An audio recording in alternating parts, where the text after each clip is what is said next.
Canvas paper తీసుకొని మనకు కావాల్సిన నెక్ కట్ చేసేసుకోవాలి. తర్వాత పేపర్ ని షైనీగా ఉన్న సైడ్ మీద పెట్టి ఐరన్ చేసేసుకోవాలి. దాని మీద స్టిక్ అయిపోయిన తర్వాత ఇట్లా చుట్టూరా ఫోల్డ్ చేసి స్టిచ్ చేసేసుకోవాలి. వీడియో చూసేసి వెళ్ళిపోతున్నారు, ప్లీజ్ లైక్ చేయండి. లైన్ మీద ఇంకో స్టిచ్ వేసేసేయాలండి, పావు ఇంచ్ అంత గ్యాప్ పెట్టేసి. కటింగ్ వీడియో కింద లింక్ ఇస్తాను, కావాలంటే చూడండి. అయిపోయిన తర్వాత మధ్యలోకి ఇలా ఫోల్డ్ చేసి ఒక ఖర్చు పెట్టేసుకోవాలి. సో ఇది ఫ్రంట్ నెక్ కదా, కాబట్టి ఒరిజినల్ క్లాత్ తీసుకోవాలి. ఒరిజినల్ క్లాత్ మీద ఇది పెట్టేసి పెద్ద స్టిచ్ వేసేసేయాలండి చివరి వరకు. ఇప్పుడు మనం నెక్ లైన్ అనేది స్టిచ్ వేసేసేయాలి. ఒక పావు ఇంచ్ అంత గ్యాప్ ఉంచేసి దాని మీద ఇట్లా స్టిచ్ వేసేసుకోవాలి. స్టిచ్ వేసేసిన తర్వాత మధ్యలో అంతా కట్ చేసేసుకోవాలి. ఇలాంటి నెక్ అయినా ఇట్లా కంపల్సరీ ఇలాంటి కట్స్ ఇవ్వాలండి.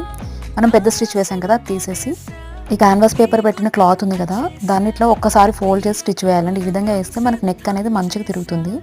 అదైతే లోపలికి ఫోల్డ్ చేసేస్తే మనకి యాజ్ ఇట్ ఈజ్ నెక్ ఎలా అయితే ఉంటుందో అలా వచ్చేస్తుందండి.